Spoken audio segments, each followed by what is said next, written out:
अस्सलाम वालेकुम दोस्तों, आज मैं आपको बहुत ही दिलचस्प व अजीब ऐलान के मुतल्लिक इंफॉर्मेशन देने वाला हूं।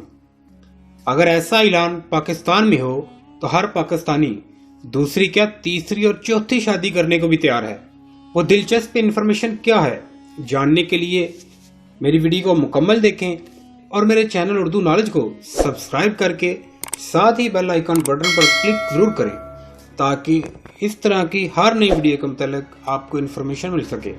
दोस्तों, इराक के एक मशहूर बैंक अल रशीद ने ऐलान किया है कि वो अपने हर उस मुलाजम को जो दूसरी शादी करने पर रजामंद होगा 1 करोड़ दिनार बतौर कर्ज देगा, और वो भी बहुत ही आसान शराइत पर।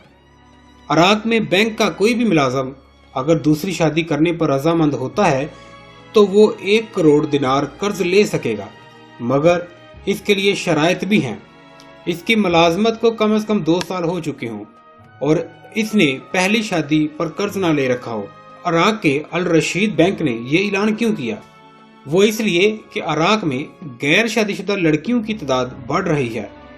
हालिया सर्वे के मुताबिक इराक में 35 साल या इससे जायद की उम्र की 70% लड़कियां गैर शादीशुदा हैं, क्योंकि मुल्क सियासी अदमो इस्तेहकाम और माशी बदहाली और दीगर वजूहात की बना पर अक्सर नौजवान लड़के और मर्द इतनी तंगदस्ती का शिकार हैं कि वो दूसरी शादी करने के काबिल ही नहीं रहे। दूसरी जानब लड़कों और मर्दों की एक बड़ी तादाद अपने माली हालात सुधारने के लिए बैरून मुल्क का रुख कर रही है, जिससे कमवारियों के मसाइल और भी शदीद हो रहे हैं।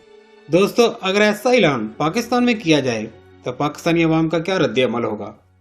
वीडियो के मुतालिक अपनी राय कमेंट्स बॉक्स में ज़रूर दीजिए।